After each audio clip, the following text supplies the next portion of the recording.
ഞങ്ങൾക്ക് യമുനെ കാണണ്ടേ അമ്മേ? അമ്മ പിന്നെ കാണിച്ചു തരാം മക്കളെ. ഞങ്ങൾക്ക് ഇപ്പൊ കാണണം. അയ്യോ എന്റെ പൊന്നും കൊടുത്ത മോനല്ലേ, അമ്മ കാണിച്ചു തരാം. വാ വാ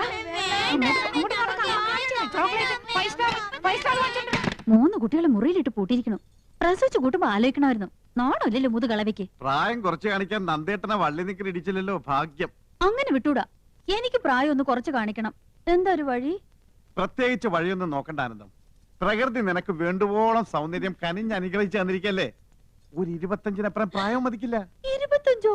അയ്യോ അതിത്തിരി കൂടുതലാ. ദേ നിങ്ങളെന്നെ ശരിക്കും നോക്കിയിട്ടുണ്ടോ? പെണ്ണ് കാണാൻ വന്നപ്പോ നിന്നെ ശരിക്കും നോക്കാഞ്ഞതാണല്ലോ എനിക്ക് പറ്റിയ തെറ്റ്. അല്ല ശരിക്കും നോക്കാമെന്ന്. എന്ന് നോക്കിയേ. നോക്കി. ഇനി ഒന്നുകൂടെ നോക്കിയേ. കണ്ണട വെക്കുമ്പോഴാണ് എടുക്കുമ്പോഴാണ് എനിക്ക് പ്രായക്കുറവ്. എടുക്കുമ്പോ തന്നെ 5 വയസ്സിന്റെ കുറവുണ്ട്. എന്നാൽ യമുനയുടെ മുമ്പിൽ ഞാൻ കണ്ണട വെക്കുന്നില്ല. അന്ന് നീ യമുനയുടെ വീട്ടിൽ പോയപ്പോ കന്നഡ വെച്ചില്ലേ? അത് കൂളിംഗ് ഗ്ലാസ് എന്ന് വിചാരിച്ചോളൂ.